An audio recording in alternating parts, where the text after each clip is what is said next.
Good morning વિદ્યાર્થી, મજામાં બધા? આજે ધોરણ 9 વિષય ગુજરાતી. તો એમાં તમારે એક લેખન વિભાગ આવે છે.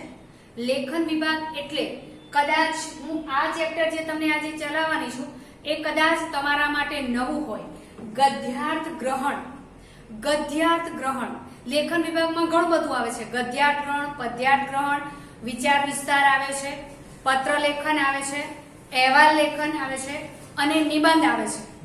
ઓકે, તો અત્યારે હું તમને જે ટોપિક શીખવાડવાની છું એક છે ગદ્યાર્થ ગ્રહણ છે, વિચાર વિસ્તાર છે, વાર્તા લેખન છે અને નિબંધ. આ તમારા લેખન કૌશલ્યમાં આવે. લગભગ મોસ્ટ ઓફ છેલ્લો વિભાગ જે પ્રશ્નપત્રમાં હોય ને એ લેખન કૌશલ્યનો જ હોય. કૌશલ્ય એટલે તમારામાં જે કળા છે તે. કૌશલ્ય એટલે શું થાય? કળા. એટલે લેખન વિભાગ હંમેશા છેલ્લો હોય છે અને એમાં તમારે શાંતિથી વિચારીને જ બધું લખવાનું હોય છે. માટે લેખન વિભાગ હંમેશા પ્રશ્નપત્રની છેલ્લે જ આવે છે. તો એમાંનો આજ હું ટોપિક તમને ભણાવવાની છું ગદ્યાર્થ ગ્રહણ. ગદ્ય એટલે પેરેગ્રાફ. ગદ્ય એટલે શું થાય? પેરેગ્રાફ. આપણે પાઠ કહીએ છીએ ને ગદ્ય, તો અમે ગદ્યાર્થ એટલે પેરેગ્રાફ આવે છે. પેરેગ્રાફ લખેલો હોય છે, એ પેરેગ્રાફ તમારે વાંચવાનો હોય છે.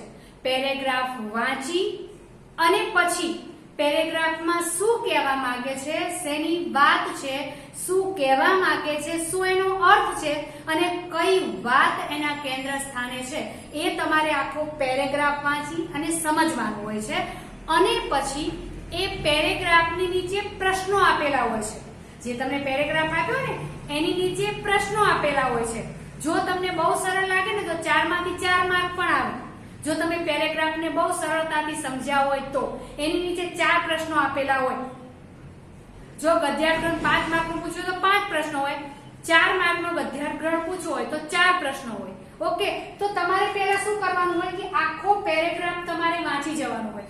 કોઈ પણ પેરેગ્રાફ હોય, કોઈ પણ ગમે તે ખૂણામાંથી તમને પેરેગ્રાફ આપે, એવું કઈ નહીં તમારા પાઠ્યપુસ્તકમાં જે તમારે પાઠ છે એમાંનો પેરેગ્રાફ હોય એવું હતું નથી. કોઈ પણ પેરેગ્રાફ તમને મૂકે અને એ પેરેગ્રાફ તમારે વાંચવાનું હોય અને વાંચી અને પછી એની નીચે આવો પ્રશ્ન આપેલો હોય. તે પ્રશ્નપત્ર તમારું હોય ને એમાં વિભાગ જે આપ્યો ને વિભાગ ડી લેખન વિભાગ, તો એમાં ગદ્યાર્થ ગ્રહણ આપેલું, એમાં સૂચના આપેલી હોય કે નીચેનો ગદ્ય વાંચી અથવા તો નીચેનો ગદ્યાર્થ વાંચી તેની નીચે આપેલા પ્રશ્નોના જવાબ આપો. આવું લખેલું હોય. ફરીવાર સાંભળજો. જ્યારે તમારે પ્રશ્નપત્ર આપેલું હોય એમાં છેલ્લા વિભાગમાં લેખન વિભાગમાં આ ટોપિક આવે છે અને એવું લખેલું હોય કે નીચેનો ગદ્યાર્થ વાંચી તેની નીચે આપેલા પ્રશ્નોના જવાબ આપો. ઓકે, આવું લખેલું છે. માની લો કે તમને આ પેરેગ્રાફ આપ્યો છે. હું પેરેગ્રાફ બોલું છું, તમે જોજો. નદીને જો કોઈ ઉપમા છાજે તો તે માતાની જ છે. નદીને કાંઠે રહીએ એટલે દુકાળની બીક જ નહીં. મેઘરાજા દગો દે ત્યારે નદી માતા આપણો પાક પકવે. નદીનો કાંઠો એટલે શુદ્ધ અને શીતળ હવા. નદીને કાંઠે ફરવા જઈએ એટલે કુદરતના માતૃ વાત્સલ્યના અખંડ પ્રવાહનું દર્શન થાય છે. નદી મોટી હોય અને તેનો પ્રવાહ ધીર ગંભીર હોય ત્યારે તો કાંઠા ઉપર રહેનારા લોકોની જાહો જલાલી નદીને આભારી હોય છે. નદી જન સમાજની માતા છે. નદી ઈશ્વર નથી પણ ઈશ્વરનું સ્મરણ કરાવનાર દેવતા છે. જો ગુરુને વંદન ઘટે છે તો નદીને પણ વંદન કરવું ઘટે છે. તમે જો આખા પેરેગ્રાફમાં શેની વાત છે તો કે નદીની. હવે પહેલા પ્રથમ તો જ્યારે આપણને એવો પેરેગ્રાફ આપ્યો હોય ને ત્યારે પહેલા પેરેગ્રાફ વાંચવાનો, એને સમજવાનો પ્રયત્ન કરવાનો કે આખા પેરેગ્રાફમાં શેની વાત કરવામાં આવી છે તો કે નદીની. કદાચ આપણને આમાંથી પ્રશ્નો પૂછે તો આપણે જ્યારે પેરેગ્રાફ સમજી લીધો છે તેમ છતાં પણ જ્યારે એમાં પ્રશ્નો પૂછે ત્યારે એક પ્રશ્ન વાંચ્યો હોય તો પેરેગ્રાફમાં જોવાનું કે આ પ્રશ્ન પૂછ્યો છે તો એનો જવાબ પેરેગ્રાફમાં ક્યાં છે. પ્રશ્ન લખીને તરત એની નીચે જવાબ ક્યાં શોધવાનો આપણે પેરેગ્રાફમાં. પેરેગ્રાફની નીચે જ પ્રશ્નો હશે. એક પ્રશ્ન વાંચીએ પછી આમાં શોધીએ કે ક્યાં જવાબ છે. બરોબર. હવે ધારો કે આમાં પ્રશ્ન આપ્યો હોય કે પેરેગ્રાફનું શીર્ષક આપો, ગદ્યનું શીર્ષક આપો તો શું આપશો? નદી જન સમાજની માતા અથવા તો નદીનું મહત્વ અથવા તો એટલી લખો કે નદી માતા તો પણ ચાલે. શેની વાત કરી છે? નદીની. તો આવા પ્રશ્નો એક પ્રશ્ન એવો પણ પૂછાય કે નદીને શાની ઉપમા આપી શકાય. એવો પ્રશ્ન તમને આ પેરેગ્રાફ આપ્યો બરાબર પરીક્ષામાં કદાચ, અને તમને એવું કીધું હોય કે નદીને શાની ઉપમા આપી શકાય. પેરેગ્રાફની નીચે આ જ પહેલો પ્રશ્ન હોય તો તમે શું આપી શકો કે નદીને શેની ઉપમા આપી શકાય? પેરેગ્રાફમાં કહે છે તો જો આપણે શરૂઆતમાં છે નદીને જો કોઈ ઉપમા છાજે તો તે માતાની જ છે. તો પહેલો પ્રશ્ન આપણો કયો છે કે નદીને કોની ઉપમા આપી શકાય? તો જવાબ અહીંયા જ આપેલો છે. ગમે તે જવાબ તમને પ્રશ્ન હોય તો તમને પેરેગ્રાફમાંથી જવાબ મળી જાય. જો વ્યવસ્થિત તમને ફકરો સમજાઈ ગયો તો 4 માંથી 4 માર્ક પણ આવે, પણ ફકરો તમને પેરેગ્રાફ વ્યવસ્થિત સમજાઈ ગયેલો હોવો જોઈએ. તો પહેલા પ્રશ્નનો જવાબ આપણે આપી શકીએ કે નદીને આપણે માતાની ઉપમા આપી શકીએ. બીજો પ્રશ્ન એવો હોય કે નદી કાંઠે રહેનારને શાની બીક નથી? બીજો પ્રશ્ન એવો હોય કે નદી કાંઠે રહેનારને શાની બીક નથી? તો આપણે પેરેગ્રાફ વાંચવાનો કે બીજો પ્રશ્ન કયો છે કે નદી કાંઠે રહેનારને શેની બીક નથી? તો આપણે જોઈએ કે અહીં ક્યાં એવો શબ્દ છે તો કે હા, અહીં બીજી લાઈનમાં છે કે નદીને કાંઠે રહીએ. નદીને કાંઠે રહીએ એટલે દુકાળની બીક જ નહીં. પેરેગ્રાફમાં આપેલું છે. બીજો પ્રશ્ન પણ પાછો એ છે કે કોને દુકાળની બીક નથી? એવો પ્રશ્ન છે કોને દુકાળની બીક નથી. તો પેરેગ્રાફ વાંચીને આપણે તરત ખબર પડે નદીને કાંઠે રહીએ એટલે દુકાળની બીક જ નહીં. તો આપણે જવાબમાં લખી શકીએ ને કે નદી કાંઠે રહેનારને દુકાળની બીક નથી. ખ્યાલ આવી ગયો? પેરેગ્રાફમાં જવાબ હોય છે પણ પેરેગ્રાફ પહેલા પ્રશ્ન લખીએ ત્યારે આપણે પેરેગ્રાફ ફરીવાર પાછો સમજી જવાનું હોય છે અને એમાંથી એ શબ્દ શોધવાનું હોય છે. એટલે તમારે ગદ્યાર્થ ધોરણમાંથી ક્યારેય તમારે પ્રશ્ન ખોટો પડે ને, પણ સમજ્યા વગર લખો તો ખોટું પડે. ત્રીજો પ્રશ્ન કદાચ એવો હોય કે નદીનું માતૃવાત્સલ્ય ક્યારે પ્રાપ્ત થાય છે? નદીનું માતૃવાત્સલ્ય ક્યારે પ્રાપ્ત થાય છે?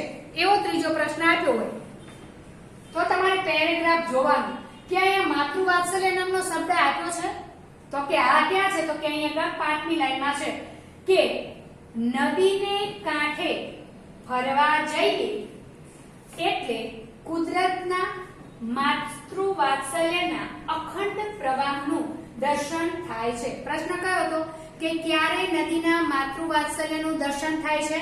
બરોબર. તો એનો જવાબ આપણને એમાં મળી જ રહ્યો છે. જો કે નદીને કાંઠે ફરવા જઈએ છીએ ત્યારે આપણને નદીના માતૃવાત્સલ્યનો પ્રવાહના દર્શન થાય છે.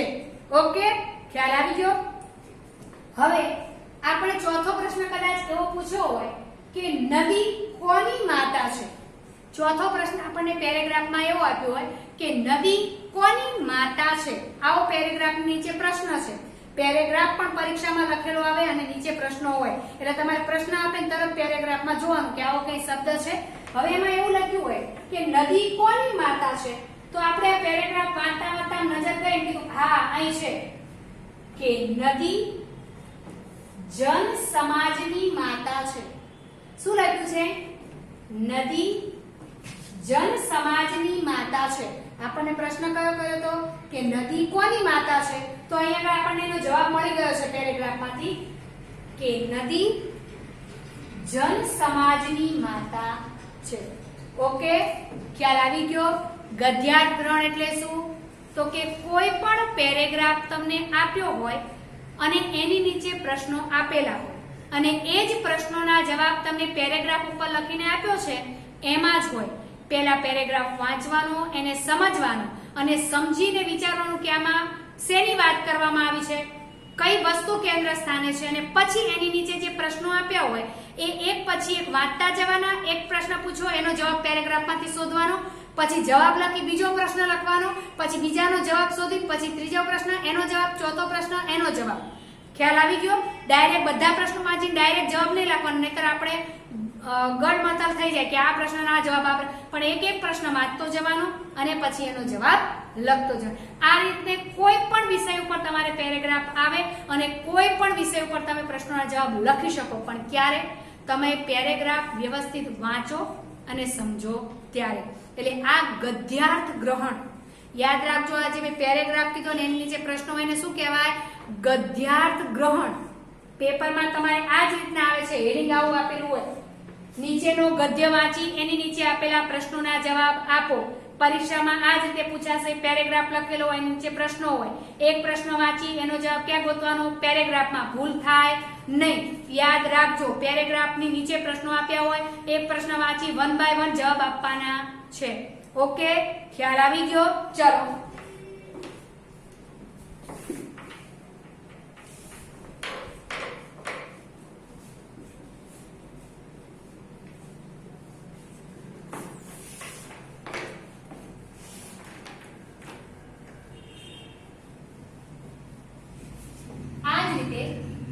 ગદ્યાર્થ ગ્રહણ છે. મેં તમને કીધું કે આજે હું તમને 4 ટોપિક સમજાવવાની છું.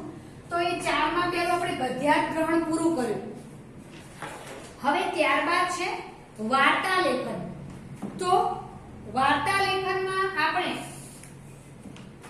એના મુદ્દા લખવાના હોય. વાર્તા લેખન. ઓકે, તો એના મુદ્દા પહેલા લખવાના હોય છે. મુદ્દા આ રીતના આપેલા હોય છે. 4 ચોર, ચોરી કરવા જવું,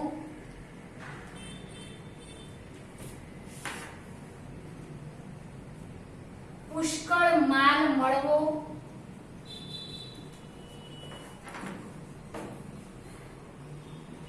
જંગલમાં નાસી જવું, 2 ચોરનું,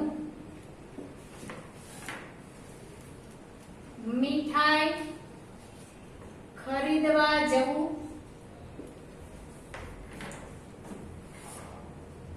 મીઠાઈમાં ઝેર ભેળવવું, બીજા 2 ચોરની યુક્તિ,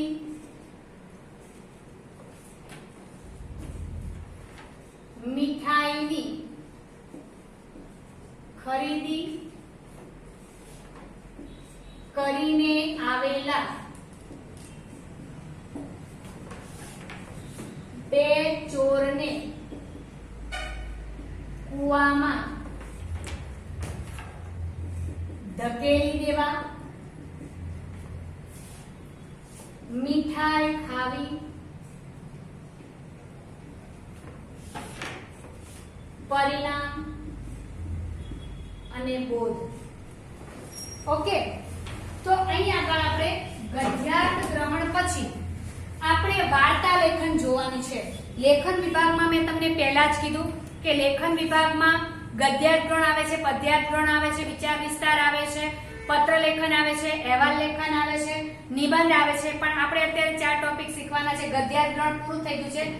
વાર્તા લેખન તો આ કદાચ તમે એ સ્ટાન્ડર્ડમાં ભણીને આવ્યા છો કે મુદ્દા પરથી વાર્તા લખવાની છે.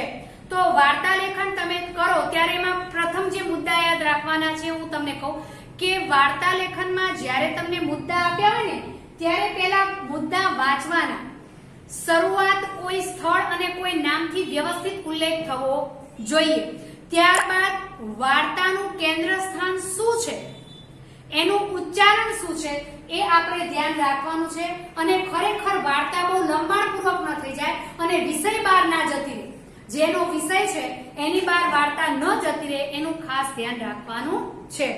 ત્યારબાદ વાર્તા તમે લખો છો તો એમાં જે મુદ્દા છે એની આધારે જ બધી વાર્તા આવી જોઈએ. પછી આપણો અંદર ઉમેરો હોવો જોઈએ નહીં. વાર્તા વિષયની બહાર ન જવી જોઈએ, બહુ લાંબી પણ ન થવી જોઈએ, એવી વાર્તા હોવી જોઈએ તો જ એ રોચક બને. બાકી બહુ વાર્તા ચાલે 3 દિવસ સુધી તો એ કંટાળાજનક બની જાય છે.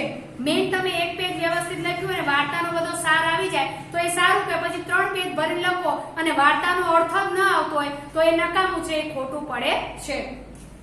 અને હંમેશા જ્યારે વાર્તા તમે પૂર્ણ કરો એટલે એમાં એનું પરિણામ પણ આવે ને બોધ પણ આવે. બોધ એટલે શિખામણ. આપણને વાર્તા પરથી શું બોધ મળે છે એ તમારે અચૂક લખવાનું છે. એટલે તમે પહેલા શીખી ગયા છો એટલે તમને ખ્યાલ જ છે, પણ તેમ છતાં હું તમને કહી દઉં છું કે ભાઈ જ્યારે તમને પરીક્ષામાં પૂછાય તો તમને એ રીતના હેડિંગ આપેલું હોય કે નીચેના મુદ્દા પરથી વાર્તા લખી તેનું શીર્ષક જણાવો. આવું હેડિંગ આપેલું હોય, નીચેના મુદ્દા પરથી વાર્તા લખી તેનું શીર્ષક જણાવો. ઓકે, આવું લખેલું હોય. પણ એના માટે આપણે જરૂરી શું છે, પહેલા કે તમારે પહેલા મુદ્દા સમજવા જરૂરી છે. કઈ વાર્તા છે? ઘણી વખત આપણે એટલા બધા ઉત્સાહમાં આવી જઈએ ને કે બે આ મુદ્દો જોઈએ અને પછી કે ઓહો ચાર ચોરની છે, પણ ચાર ચોરમાં બીજી વાર્તા આવતી હોય. આમાં એવું છે કે મીઠાઈમાં ઝેર ભેળવે છે, બીજા ચાર ચોરની વાર્તા એવી છે કે મંદિરમાં ચોરી કરવા જાય છે, પૂજારીનો વધ કરી નાખે છે, મારી નાખે છે. તમને ઈ યાદ હોય, કદાચ ઈ પૂછ્યું હોય તો તમે આ લખી નાખો મુદ્દા વાંચ્યા વગર. પણ હંમેશા પહેલા જ્યારે આપણને મુદ્દા આપ્યા હોય, કોઈ પણ વિષય વસ્તુ પૂછી હોય ને, ગમે ત્યારે પેપર લખતા હોય ને તો પહેલા શાંતિથી રિલેક્સ થઈને પહેલા મુદ્દા વાંચવાના. એમાં ખાસ લેખન વિભાગમાં. નહીં તો ચાર ચોર વાંચી લીધું પછી આગળ વાંચ્યું જ નહીં તો આપણે મંદિરના પૂજારી વધ કરે છે એ વાર્તા લખી નાખે ખોટું પડે. પછી આપણે એક પેજ ભરી લખી નાખે પછી એ જોઈ લે આ તો મીઠાઈ વાળી છે, તો એવું થવું જોઈએ નહીં. તો મુદ્દાના આધારે આપણે વાર્તા વાંચી અને લખતું જવાનું અને પછી એનો બોધ જણાવવાનો છે. આની હું તમને વાર્તા કહી દઉં એટલે તમને ખ્યાલ આવી જાય કે ચાર ચોર છે. કોઈ એક ગામમાં એમણે ચોરી કરી છે અને આજે ઘણા સમય પછી એમને ઘણું બધું ધન પ્રાપ્ત થયું છે. ધન એટલું બધું પ્રાપ્ત થયું છે કે એમને એવું થાય છે કે હવે આપણે આ ગામથી બહાર નીકળી જવું જોઈએ, નહીતર કોઈ આપણને પકડી લેશે. એટલે ક્યાં જતા રહે છે? જંગલમાં. ગામથી દૂર ભાગી જાય છે, જંગલમાં નાસી જાય છે. આજે ખૂબ ખુશ છે, ચારે ચોર આજે ખૂબ ખુશ છે. એટલે આજે ચારેને એવું થાય છે મીઠાઈ ખાવી જોઈએ. આપણે રિવાજ છે ને કે કોઈ પણ સારો પ્રસંગ હોય એટલે એમ કે મુંહ મીઠા હો જાય, બરાબર, ખાને કે બાદ મીઠા હો જાય. તો આમાં પણ એવું કહે છે ચલો આજે ખૂબ સારો દિવસ છે તો આપણે મીઠાઈ ખાવી જોઈએ. એટલે એમાં એવું થાય છે પછી બે ચોરને એવું કહે છે કે તમે મીઠાઈ લેવા જાઓ. એટલે બે ચોર એમને મીઠાઈ લેવા મોકલી દે છે અને બે ચોર ત્યાં આગળ જેમને માલ સામાન ઝવેરાત હીરા માણેક બધું આજે બહુ બધું મળ્યું છે એટલે એની સાચવણી કરવા માટે રહે છે. હવે આ બાજુ થાય છે એવું કે જેવું તમારી પાસે ધન હોય ને એવું તમારું મન થઈ જાય છે. એટલે આ બાજુ ચોર જે મીઠાઈ લેવા જાય છે ને એમનું મન પરિવર્તિત થઈ જાય છે. ચારે ચોર સાથે ચોરી કરતા હોય છે પણ આજે ખબર નહીં એમનું મન બેનું બદલાઈ જાય છે. એટલે બેને એક યુક્તિ સૂજે છે. બે મનોમન વિચાર કરે છે કે આપણે આ મીઠાઈમાં ઝેર ભેળવી દઈએ તો બીજો ચોર કે હા તારી વાત સાચી છે કે ઝેર ભેળવી દઈએ તો આટલો બધો આપણને માલ મળ્યો છે તો એ બેના ભાગીદાર આપણે જ થઈ, ઓલા બે થાય નહીં. હવે આ બંને ચોરોએ આગળ શું કર્યું કે મીઠાઈમાં ઝેર ભેળવવાની યુક્તિ અજમાઈશ કરી દીધી, મીઠાઈમાં ઝેર પણ ભેળવી દીધું. આ બાજુ આમને જેવો ખરાબ વિચાર આવે છે એવો જ વિચાર પેલી બાજુ જંગલમાં બેઠેલા બે ચોરને વિચાર આવે છે. એ કે આપણે બે એવું કરીએ તો ઓલા બે મીઠાઈ લેવા ગયા છે ને આ કૂવો છે ને એ કૂવામાં બેને ધકેલી દઈએ તો પેલો કે તારી વાત સાચી છે તો આટલો બધો માલ મળ્યો છે ને એના આપણે માલિક થઈ જઈએ. તમે જો બેને કેવી ખરાબ દાનત થઈ ગઈ છે, બંને એકબીજાને મારવા તૈયાર થઈ ગયા, ચારે એકબીજા લડે છે. હવે આ બાજુ થાય છે એવું કે ગામમાં જે મીઠાઈ લેવા ગયા હોય છે ચોર એ બંને મીઠાઈ લઈને આવે છે પણ કેવી છે? ઝેરવાળી. એટલે ઓલા બે તો ઉત્સાહિત થઈ જાય છે જે જંગલમાં બેઠા હોય છે એ કે આવો આવો ચલો ચલો મીઠાઈ લઈને આવે ને આપણે જમવા બેસીને પહેલા મીઠાઈ ખાઈ લઈએ પછી આનો ભાગ પાડીએ. પછી કે ના ના પહેલા તો આપણે હાથ પગ ધોઈએ, ફ્રેશ થઈએ, આમ તાજા મજા થઈ જાય, પછી મીઠાઈ ખાઈએ તો થોડી મજા આવે. એટલે શું થાય છે કે પેલા અમને કૂવામાં નાખવાના હોય છે, હાથ પગ ધોવાનું બહાનું તો કરવું જોઈએ ને. એટલે હાથ પગ ધોવા માટે બે ચોરને ઓલા બે ચોર લઈ જાય છે, કૂવા કાંઠે ઉભા રહે છે. હજુ કૂવામાંથી પાણી કાઢે છે, ઉભા હોય છે ત્યાં ઓલા બે ચોર શું કરે છે, બે ચોર જે હોય છે મીઠાઈ લઈને આવેલા હોય છે અને શું કરે છે, કૂવામાં નાખી દે છે. કૂવામાં નાખતા ઓલા બેને એમ થાય હાસ હવે આપણે શાંતિ થઈ, હવે આપણે બે જાના માલિક રહ્યા. હવે કે ચાલ આપણે હાથ પગ ધોઈ નાખ્યા છે, હવે આપણે મીઠાઈ ખાઈએ. એટલે મીઠાઈ ખાવા બેસે છે, થાય છે શું, ઓલા બે તો જતા રહ્યા. હવે આ બે મીઠાઈ ખાય છે તો મીઠાઈ કેવી હોય છે, ઝેરવાળી. ઝેરવાળી મીઠાઈ હોય છે. ઓલા બે મૃત્યુ પામે છે. અહીં આગળ આ બે ચોર પણ મૃત્યુ પામે છે. પરિણામ એ આવે છે કે ચોરીનો માલ ચારમાંથી એકે ભોગવવા રહેતા નથી. પરિણામમાં શું આવે, મેં કીધું એમ કે કૂવામાં ઓલા બે ચોરને નાખી દે છે, એટલે ઝેરવાળી મીઠાઈ ખાય છે, એટલે આ ચોર પણ બંને મૃત્યુ પામે છે. પરિણામ એ આવે છે. બોધમાં શું આવે, છેલ્લે તમારે બોધ કરીને લખવાનું હોય છે. વાર્તા પૂરી થાય ને પછી એમ અલગ ટોપિક પાડવાનો બોધ, પછી લખવાનું કે ખાડો ખોદે તે પડે છે. શું આવે છે, ખાડો ખોદે તે પડે છે. આનું શીર્ષક પણ એ જ આવે છે, ખાડો ખોદે તે પડે. બીજાનું ખરાબ કરનારનું હંમેશા ખરાબ જ થાય છે. તમે એવો બોધ પણ રાખી શકો છો. તો અહીંયા આગળ તમને મુદ્દા પરથી વાર્તા લેખન મેં સમજાવી દીધું. ગદ્યાર્થ 3 પર તમારા મનમાં એક્ઝેક્ટ તમને સમજૂતી મેળવાઈ ગઈ હશે, અને આ મુદ્દા પરથી વાર્તા એ પણ તમને સમજાઈ ગઈ હશે કે કેવી રીતે લખવાની. આ રીતે મુદ્દા કોઈ પણ આપી શકે, તમને ઇવન કોઈ પણ આપી શકે કે ભાઈ એક લુચ્ચો દુકાનદાર હતો અથવા તો કોઈ એક શેઠ હતો, એ બહુ લોભિયો હતો, એવા મુદ્દા પણ આપી શકે. એક શેઠ હતો, પછી ડેશ, પછી કે ખૂબ લોભિયો હતો, પછી ડેશ, પછી ખેતરમાં એને ધન દાટ્યું, પછી ડેશ, રોજ રૂપિયા ગણવા જતો હતો, ડેશ. આવું આપેલું હોય તો એ મુદ્દાના આધારે તમારે વાર્તા લખવાની હોય છે. પણ મુદ્દા તમને આપ્યા હોય એની સરળતા તમારે એટલી રહે કે તમે સમજૂતી ખરેખર સમજી ગયા હોય ને તો મુદ્દા ઉપરથી તમે વાર્તા અચૂક લખી શકો છો. ખ્યાલ આવી ગયો કે મુદ્દા ઉપરથી વાર્તા તમે આ રીતના લખી શકો. સ્ટેપ બાય સ્ટેપ જવાનું. મુદ્દા જે રીતના આપ્યા હોય એ રીતના સ્ટેપ બાય સ્ટેપ જવાનું. પછી છેલ્લી લાઈન પહેલા ને બીજી લાઈન વચ્ચે એ રીતના નહીં. જેમ મુદ્દા આપ્યા છે એમ ક્રમશઃ તમારે ક્રમિકતા જાળવી રાખવાની. તો ક્યારે વાર્તામાં તૂટ પડે નહીં કે વાર્તા ખોટી પડે નહીં. ક્રમબદ્ધતા જાળવી રાખવાની છે. ગદ્યાર્થ 3 બાદ આપણે વાર્તા લેખન પણ અહીંયા પૂર્ણ કરેલ છે. તો તમને સમજાઈ ગયું હશે કે મુદ્દા પરથી વાર્તા કઈ રીતના લખવાની છે. તો તમારું હેડિંગ મેં તમને શરૂઆતમાં જ કહી દીધું કે કઈ રીતના આવશે. પ્રશ્નપત્રમાં એવી રીતે જ હોય કે નીચે આપેલા મુદ્દા પરથી વાર્તા લખી તેનું શીર્ષક જણાવો.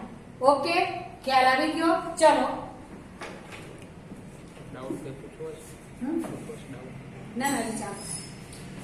ઓકે, હવે આપણે ગદ્યાર્થ 3 પછી વાર્તા લેખન. વાર્તા લેખન પછી મેં તમને કીધું હતું કે લેખન વિભાગમાં તો ઘણા બધા ટોપિક છે. એમાંનો એક આવે છે આપણે વિચાર વિસ્તાર.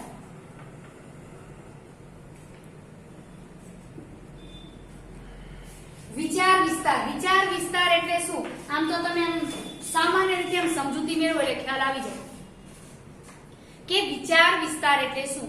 તો તમને જે વિચાર અહીંયા આગળ આપ્યો છે એનો વિસ્તાર કરો. એને તમારી અનુકૂળતા મુજબ, તમારી કલ્પના શક્તિ મુજબ તમે એને વિકસાવો. એને શું કહેવાય? વિસ્તાર. વિસ્તાર એટલે ફેલાવો. વિસ્તાર એટલે શું થાય? ફેલાવો. અહીં એક નાનકડો અમથો વિચાર આપ્યો છે એને તમે વિસ્તારો. એને શું કહેવાય? વિચાર વિસ્તાર. કદાચ તમારે 8 માં તમારે કદાચ અર્થ વિસ્તાર આવતા જ હશે તો એ જ વિચાર વિસ્તાર છે. બરાબર ને? પહેલા આપણે કહેતા સુવિચાર. સુવિચાર 2 લાઈન આપ્યો એમ કહેતા સુવિચાર આનાથી મોટો કરો.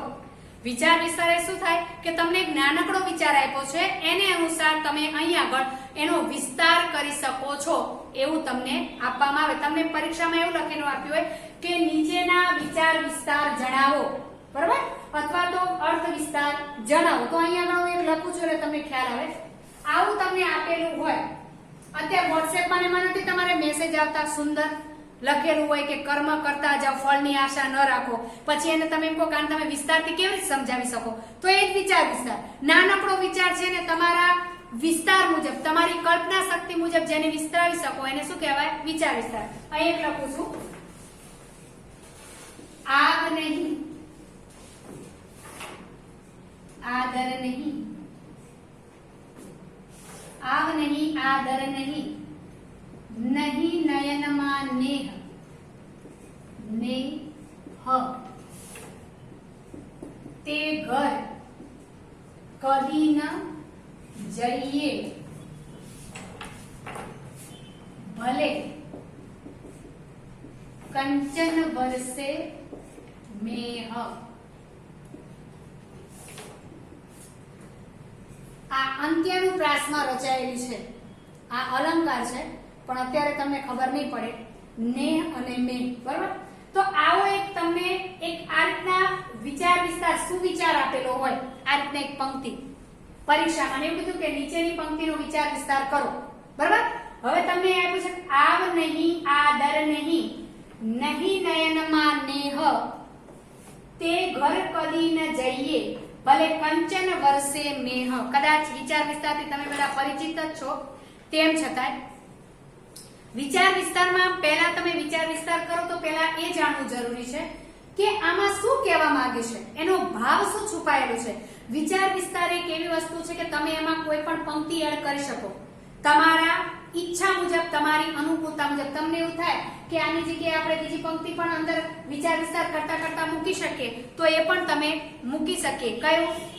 તમે આ એવું છે આવ નહીં, આદર નહીં, નહીં નયનમાં ને, તે ઘર કદી ન જઈએ, ભલે કંચન વરસે મેં.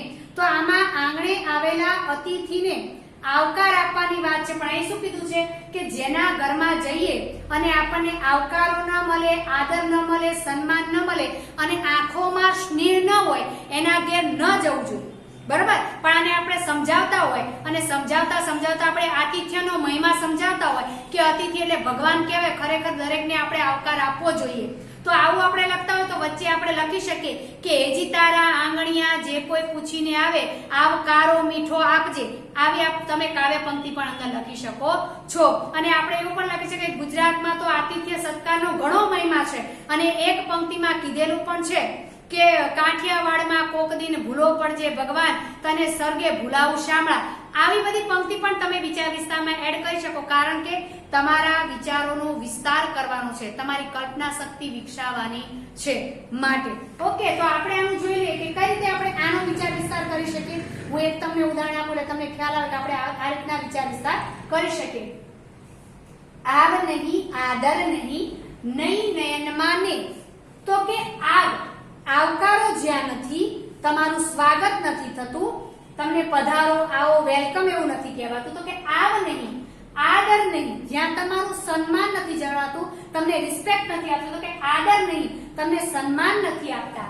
નહીં નયનમાં નેહ, જ્યાં આંખોમાં સ્નેહ નથી, પ્રેમ નથી, લાગણી નથી, હેત નથી, કોઈ પણ જાતનો ભાવ નથી, એવું પહેલી લાઈનમાં કહેવા માંગે છે કે જ્યાં આવકાર નથી, જ્યાં આપણું સન્માન નથી, જ્યાં આંખોમાં સ્નેહ નથી, તે ઘર કદી ન જઈએ, એવા ઘરે ક્યારેય જવું જોઈએ નહીં. ભલે કંચન વરસે મેં, ભલે કંચન, કંચન એટલે સોનું, ભલે સોનાનો વરસાદ થતો હોય પણ તે ઘેર ક્યારેય જવું જોઈએ નહીં. આવ નહીં, આદર નહીં, નહીં નયનમાં ને, તે ઘર કદી ન જઈએ, ભલે કંચન વરસે મેં. બરોબર? તો હવે હું આ તમને વિચાર વિસ્તાર કરીને તમને સમજાવું કાનો વિચાર વિસ્તાર કેમ કરીએ. તો આપણે શરૂઆત એવી રીતે કરવાની કે ઉપરોક્ત પંક્તિમાં કવિ આપણને આદર સન્માનની વાત જણાવે છે અને આદર સન્માનની વાત જણાવતા આપણને એ વસ્તુથી માહિતગાર કરે છે કે દરેક વ્યક્તિ સન્માનનો ભૂખ્યો હોય છે. શું કહેવા માંગે છે? દરેક વ્યક્તિ સન્માનનો ભૂખ્યો હોય છે. કવિ કહે છે કે જે ઘરે આપણે જઈએ એ ઘરમાં જતા આપણને સારો આવકાર ન મળે, આપણને સારું સન્માન ન મળે અને જેના ઘરે જઈએ છીએ એના ઘરમાં જઈએ ને તરત એની આંખમાં સ્નેહ, પ્રેમ, લાગણી, ભાવ ન દેખાય તો તેના ઘેર આપણે ક્યારેય ન જવું જોઈએ. ભલે એના ઘરે સોનાનો વરસાદ થતો હોય તેમ છતાં પણ એના ઘરે આપણે જવું જોઈએ નહીં. સોનાનો વરસાદ એટલે એના ઘરે ભલે જાઓ જલાલી હોય, ભલે ગમે એટલો રૂપિયાવાળો હોય, તેમ છતાં પણ આપણે તેના ઘરે જવું જોઈએ નહીં. કારણ કે કવિ અહીંયા આગળ આપણને જણાવે છે કે સન્માનના ભોગે કોઈ પણ કાર્ય કરવું જોઈએ નહીં. જ્યાં સન્માન મળે ત્યાં જ આપણે જવું જોઈએ. સન્માન સાચવવા માટે આપણે ગમે તેટલી હદે જવું પડે તો પણ આપણે જવું જોઈએ. ભૂખ્યા રહીએ પણ જ્યાં સન્માન નથી મળતું ત્યાં ક્યારેય જવું જોઈએ નહીં. ભગવાન પણ સ્નેહ અને પ્રેમનો જ ભૂખ્યો છે. કારણ કે ત્યારે જ ભગવાન કૃષ્ણ દુર્યોધનના મહેલના માવા મીઠાઈ ત્યજીને વિદુરજીના ઘરની ભાજી ખાધી હતી. તમે જો મેં એક અંદર છે સેન્ટેન્સ, વિચાર વિસ્તાર આવી રીતે થઈ શકે. તમને કાંઈ પણ વિચાર આવે એને અનુરૂપ તો તમે મૂકી શકો કે ભગવાન કૃષ્ણએ માટે જ દુર્યોધનના મહેલની માવા મીઠાઈ ત્યજીને વિદુરજીના ઘરની ભાજી ખાધી હતી. કારણ કે ભગવાન પણ સ્નેહ પ્રેમ આદર ભાવ લાગણીના ભૂખ્યા છે.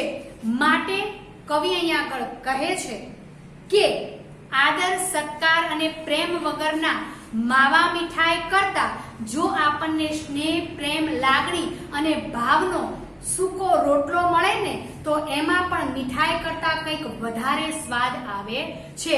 માટે સન્માનનો રોટલો ખાવો જોઈએ. સન્માન મળે ત્યાં જ આપણે જવું જોઈએ. માટે કવિ આપણને અહીંયા આગળ કહે છે હંમેશા માનવી સ્નેહનો ભૂખ્યો છે, લાગણીનો ભૂખ્યો છે. ક્યારે દામ કે દોલતનો ક્યારેય માનવી ભૂખ્યો નથી. એવું આપણને અહીંયા આગળ કવિ જણાવે છે કે માણસ હંમેશા પ્રેમનો ભૂખ્યો છે, દોલતનો પૈસાનો ભૂખ્યો નથી. એવું આપણને કવિ અહીંયા આગળ જણાવે છે. તો આ રીતે આપણે વિચાર વિસ્તાર લખી શકીએ. આટલી બે પંક્તિનું મેં તમે જો કે અડધું પેજ ભરીને આગળ વિચાર વિસ્તાર કરી નાખ્યો કે જે આ લાઈનને અનુરૂપ તમને શબ્દ યાદ આવે, કઈ વાત યાદ આવે તો તમે કરી શકો. અહીંયા આગળ કદાચ લખ્યું હોય કે મિત્ર એવો શોધવો ઢાલ સરીખો હોય.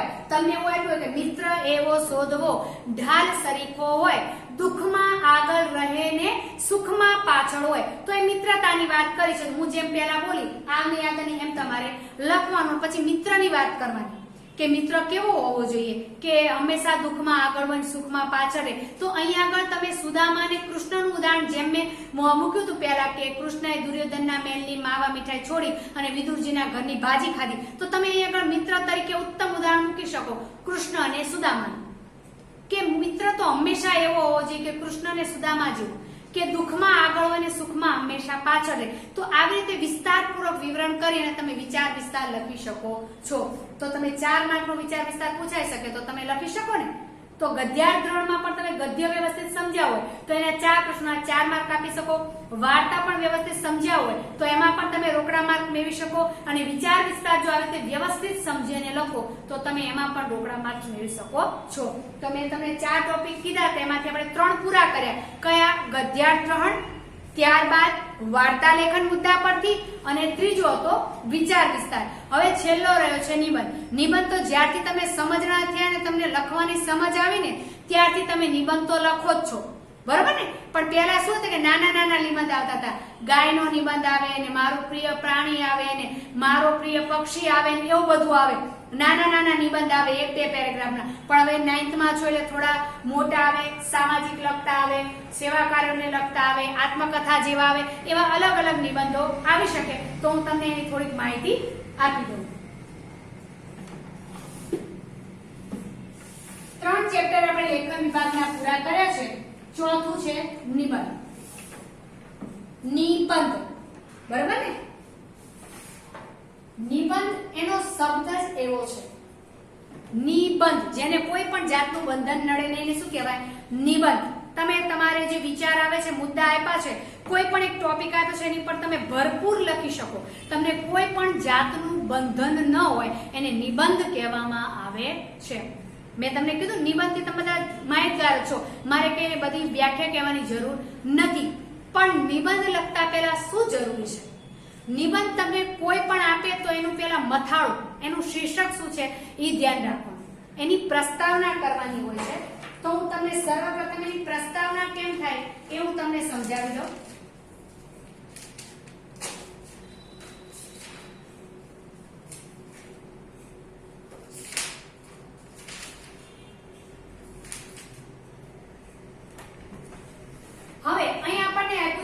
માતૃપ્રેમ, બરોબર, માતૃપ્રેમ આપ્યું છે. તો અહીં આગળ છે પ્રસ્તાવના,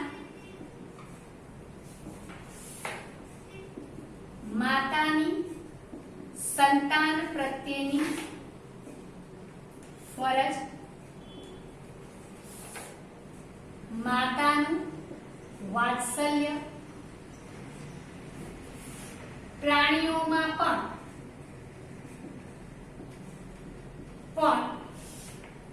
માતૃવાત્સલ્ય અથવા તો માતૃપ્રેમ ગમે તે તમે લખી શકો.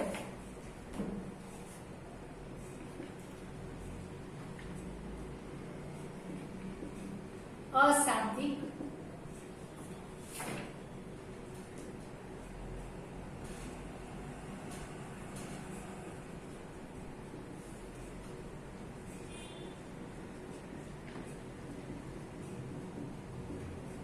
આ રીતે કોઈ પણ તમને મુદ્દા આપેલા હોય, તમે નિબંધ તમને આપે ને પરીક્ષામાં કે નીચેના મુદ્દાને આધારે નિબંધ આશરે 200 શબ્દોમાં લખો, એવું તમારે હેડિંગ આપેલું હોય ત્યારે શરૂઆતમાં પ્રસ્તાવના આપેલી હોય. પ્રસ્તાવના એટલે તમે શરૂઆત કેવી રીતે કરશો? તો નિબંધમાં હંમેશા શરૂઆત એવી રીતે કરવાની હોય, કેટલી વિશેષતાથી ને આકર્ષણથી કરવાની હોય કે તમે શરૂઆત કરો ને ત્યાં નિબંધ તમને જે વાંચતા હોય ને એને એવું થાય કે આખો નિબંધ વાંચવો જ પડશે. શરૂઆત એની આકર્ષક હોવી જોઈએ. નિબંધની શરૂઆત હંમેશા આકર્ષક હોવી જોઈએ અને વચ્ચે જ્યાં જ્યાં તમને જેટલા મુદ્દા આપ્યા છે ને ત્યાં ત્યાં વિચાર કૌશલ્ય હોવું જોઈએ. તમે વિચાર કરીને લખ્યું છે, કંઈક અલગ લખ્યું છે, બધાએ નિબંધ લખ્યો છે, બધા સ્ટુડન્ટે, પણ તમારો નિબંધ કંઈક અલગ વિચારસરણી વાળો હોવો જોઈએ. એવું નહીં કે આપણને જેવું લખાયું તેવું, તમને માતા પ્રત્યે કંઈક અલગ ચાહના હોય, કંઈક અલગ તમે જાણો છો તો તમે એ પણ લખી શકો. નિબંધમાં એક મોકળાશ એ છે કે તમે બંધન વગર લખી શકો છો. કોઈ પણ તમારા મનમાં આવી તમને માતૃપ્રેમ આપ્યો તો માતૃવાત્સલ્ય જનનીની જોડ શકે, તમે કોઈ પણ એમાં વચ્ચે વચ્ચે તમે કાવ્ય પંક્તિ લખી શકો છો જેનાથી તમારો નિબંધ કંઈક અદકેરો લાગે, બધાથી અલગ લાગે. તમને અહીં આગળ તમને પ્રસ્તાવના આપી હોય માતાની સંતાન પ્રત્યેની ફરજ, તો તમે માતાએ જે સંતાનને જન્મ આપ્યો છે ને એની બધી તમે રીતભાત લખી શકો. શું કરે છે? સવારમાં ઉઠાડવાથી લઈને તૈયાર કરવું, એને સમય સમય ભોજન આપવું, એની તૈયારી કરવી, એ બધી. તો તમને પહેલા પ્રસ્તાવનાથી કહું કેવું હોવું જોઈએ પ્રસ્તાવના, તો કે તમે એવી અલગ રીતે રજૂઆત કરો. અહીં પ્રસ્તાવનામાં હું તમને કહું તો ઘણા અલગ અલગ રીતે શરૂઆત કરે છે. તો ઘણા એવી રીતે પણ શરૂઆત કરે છે કે ગોળ વિનાનો મોળો કંસાર. તમે કોઈ પણ કાવ્ય પંક્તિથી પણ શરૂઆત કરી શકો. એટલે લખેલું છે કે ગોળ વિનાનો મોળો કંસાર અને માં વિનાનો સૂનો સંસાર. આવી રીતે શરૂઆત કરે. પ્રસ્તાવના એટલે શરૂઆત, પ્રસ્તાવના એટલે શરૂઆત. તો નિબંધની શરૂઆત તમે એવી રીતે કરી શકો કાવ્ય પંક્તિથી કે ગોળ વિનાનો મોળો કંસાર, માં વિનાનો સૂનો સંસાર. આવી રીતે લખ્યું, બરોબર. ઘણા એવી રીતે પણ લખે છે કે જનનીની જોડ સખી નહીં જડે રે લોલ, બરોબર, કવિ બોટાદકરનું. એટલે કે જનનીની જોડ સખી નહીં જડે રે લોલ. આવી રીતે કોણ કરે છે? અને કોઈ ત્રીજું આવી રીતે કરે છે અલગ રીતે જ કે જનની જન્મ ભૂમિશ્ચ સ્વર્ગાદપી ગરીયસી. જનની જન્મ ભૂમિશ્ચ સ્વર્ગાદપી ગરીયસી. પછી નીચે અર્થ લખે કે જનની અને જન્મભૂમિ સ્વર્ગ કરતા પણ ચડિયાતી છે. આ ત્રણમાંથી કોઈ પણ એક પંક્તિ લખે અને પછી નીચે પેરેગ્રાફ કરી લખવાની શરૂઆત કરે કે માતા જે છે એ પૃથ્વી પરનું એક અલૌકિક મળેલું આપણને તત્વ છે કે માં જે છે ને એ આપણી તમામ પ્રકારની જરૂરિયાત પૂરું કરનાર એક દેવતા છે. ભગવાન જ્યારે પૃથ્વી ઉપર આવી ન શકે અને આપણી સાર સંભાળ કોણ લે, એના માટે એને માને બનાવી છે, માની આપણી સાથે મોકલી છે કે તારી એક લાલન પાલન પોષણ કરનાર મારું એક પ્રતિરૂપ. ભગવાન એમ કહે છે મારું એક પ્રતિરૂપ હશે, હું જ ત્યાં બિરાજમાન છું. માં તારી જે છે એમાં હું જ છું. હું બધે જઈ શકતો નથી, માટે દરેક વ્યક્તિ જે છે, માણસ પશુ પક્ષી બધાને હું એક માનું પાત્ર આપું છું કે જે હું ત્યાં છું. મારો પડછાયો છે મામાં, હંમેશા પરમાત્માનો પડછાયો રહેલો હોય છે. આવી રીતે તમારે શરૂઆત કરવાની છે. પછી માતાની સંતાન પ્રત્યેની ફરજ, તમે અહીંયા આગળ કહો કે લાલન પાલન એવું પણ આવી શકે. તો પણ તમારે માતા વિશેની જે કર્તવ્ય હોય તમે લખી શકો કે બાળકને મોટું કરે છે, ઉછેરે છે, દરેકે દરેક પ્રકારની સુખ સાહેબી આપે છે, આવું પણ તમે લખી શકો. માતાનું વાત્સલ્ય તો માની લાગણીની તોલે કોઈ આવી શકે તેમ નથી. માતે માં બીજા બધા વગડાના વા. શું કે છે? માતે માં બીજા બધા વગડાના વા. માં જેટલી લાગણી કોઈ રાખતું નથી. બાળક જ્યારે બીમાર હોય છે ત્યારે આખી આખી રાત જાગી અને બાળકની પાછળ ઉજાગરા કરનાર ફક્ત એની માં જ હોય છે. માં સિવાય બીજું કોઈ પાત્ર દુનિયામાં નથી કે સંતાન માટે સમર્પણ કરી શકે. ત્યાગની ઉત્તમ ભાવનાનું પ્રતીક હોય તો એ માં છે. માં બોલીએ ત્યારે આખું મોઢું ખુલી જાય છે, 14 બ્રહ્માંડના દર્શન થઈ જાય.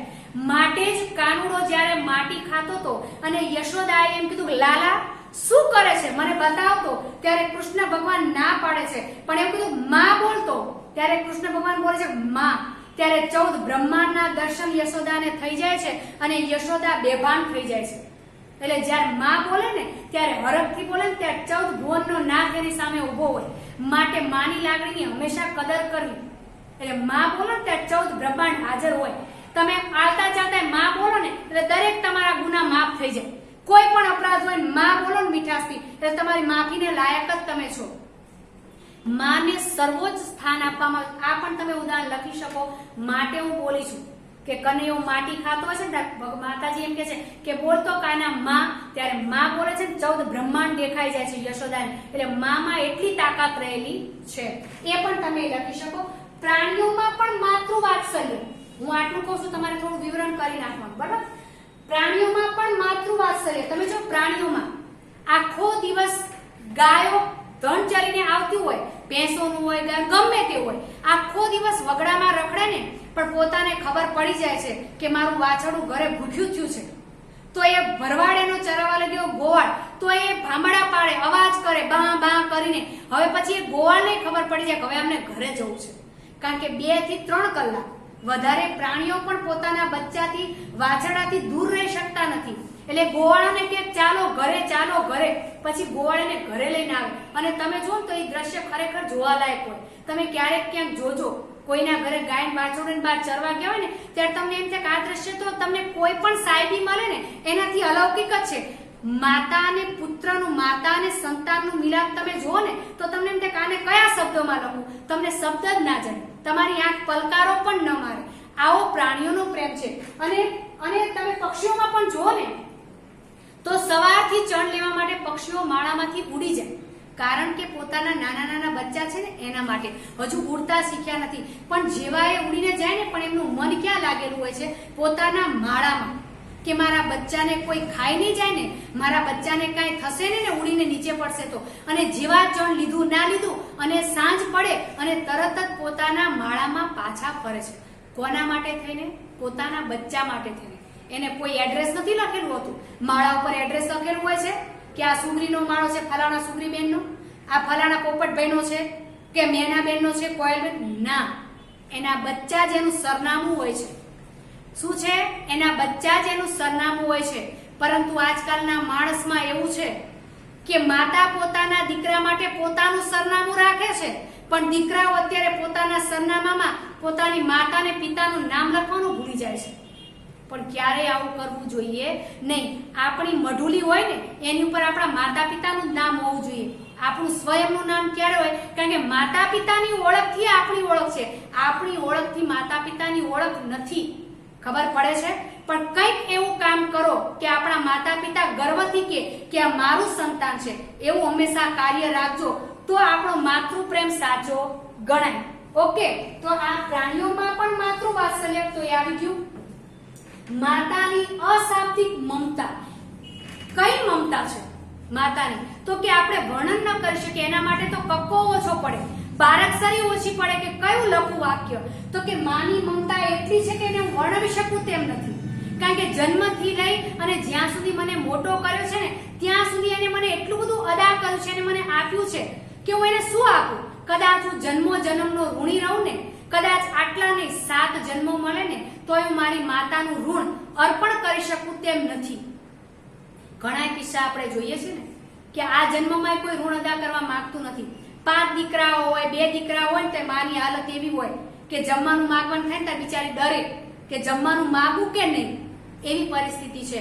પણ હંમેશા એક વાત યાદ રાખો, તમે જાણતા હોય તો બીજાને જણાવો કે માં છે ને એ સ્વર્ગનો પહેલો દરવાજો છે, સ્વર્ગનું પહેલું પગથિયું છે. માં જે છે ને સ્વર્ગનું પહેલું પગથિયું છે. યાદ રાખજો, તમારે લખવું હોય તો તમે લખી પણ શકો કે માં જે છે સ્વર્ગનું પહેલો દરવાજો છે અને તમારી સફળતાની પહેલી સીડી હોય ને એ સીડીનો પહેલો પથ્થર તમારી માં છે. જો માનું નામ તમે લો ને એટલે તમે ગમે એવા કામે જાઓ, તમારી માના સકન લઈને જાઓ ને તો તમારું એ કામ ફતે જ થાય, તમે વિજય મેળવીને જ પાછા આવો. માનું ઋણ તમે અશાબ્દિક છે, એના માટે તમે નવલકથા લોકો તમારી પેનો ફૂટી જાય ને તો એ માનું ક્યારે ઋણ તમે અદા કરી શકશો નહીં. આ રીતે પૂર્ણાહુતિ કરવાની છે અને ઉપસંહારમાં તમે છેલ્લે કાવ્ય પંક્તિ પણ લખી શકો. હું હંમેશા મારા વિદ્યાર્થીઓને લખાવું છું, તમને પણ કહું છું, તમને પીડીએફમાં આવશે પણ ખરી. એક જ શબ્દ હું લખાવું છું કાયમ કે તમને કોઈ પણ વ્યક્તિ એવું કહે કે માની વ્યાખ્યા શું, તો તમારે એક જ કહી દેવાનું કે જે શબ્દની શરૂઆત નથી, જે શબ્દની શરૂઆત નથી, એ જે શબ્દનો અંત નથી ને તેનું નામ માં. કોઈ પણ નાની પાડકા વ્યાખ્યા ના હોય, કારણ કે જે શબ્દની શરૂઆત જ નથી થતી અને જે શબ્દનો અંત જ નથી થતો ને એનું નામ માં. તમારે એવા વાક્ય તેની પૂર્ણાહુતિ કરવાની છે. ગમે તે નિબંધ હોય પણ એની શરૂઆત સારી અને અંત સારો રાખો. શરૂઆતથી એને વાંચવાનું મન થાય અને અંતથી કંઈક બોધ મળે. કોઈ 5 જણા આનાથી શીખ લે, સંદેશ લે કે ના ના ખરેખર માં એ તો એક અમૂલક મળેલી ભેટ છે, કુદરત તરફથી મળેલી અમૂલક જેનું મૂલ્ય આપી શકાતું નથી. તમે એવું પણ લખી શકો છેલ્લે આવું લખીને કે જે શબ્દની શરૂઆત નથી અને જે શબ્દનો અંત નથી તે મારી માં. માં એટલે તો મને મળેલી કુદરત તરફથી અણમોલ ભેટ છે અને અણમોલ ભેટ મારાથી મોંઘી મૂલી દુનિયામાં સર્વથી સર્વોચ્ચ જે છે એ મારી માં છે. મારી માં મારા માટે મોંઘું ઘરેણું છે. આવું લખીને તમે એનો અંત પણ કરી શકો છો. તો આપણે 4 લેખન વિભાગના ટોપિક જોઈ લીધા છે. ગદ્યાર્થ ગ્રહણ, વાર્તા લેખન મુદ્દા પરથી વિચાર વિસ્તાર અને નિબંધ લેખન. અહીં આગળ માતાના ચરણોમાં સ્વર્ગ રહેલું છે. હા, બહુ સરસ છે. તમે એ પણ લખી શકો. જેટલું લખો એટલું ઓછું પડે. મેં તો કીધું ને કે માં ઉપર તમે નિબંધ જેટલો લખો ને, મેં જેટલું કીધું એટલું તમે લખો અને તમારી વિચાર શક્તિ હોય એ પ્રમાણે પણ તમે લખી શકો છો. એક તમે વચ્ચે એડ કરી શકો, હું બોલું છું, કદાચ જો તમે લખતા હોય તો લખી પણ શકો છો કે ઘોડે ચડનાર બાપ મરજો પણ દરના દળતી માં ન મરજો. આવું તમે અંદર એડ કરી શકો છો. લખી નાખજો લખતા હોય તો કે ઘોડે ચડનાર બાપ મરજો પણ દરણા દળતી માં ન મરજો. આવું તમે અંદર એડ કરી શકો છો. અહીં આગળ મેં તમને 4 જે લેખન વિભાગના ટોપિક છે એ મેં તમને ભણાવી દીધા છે. ઓકે.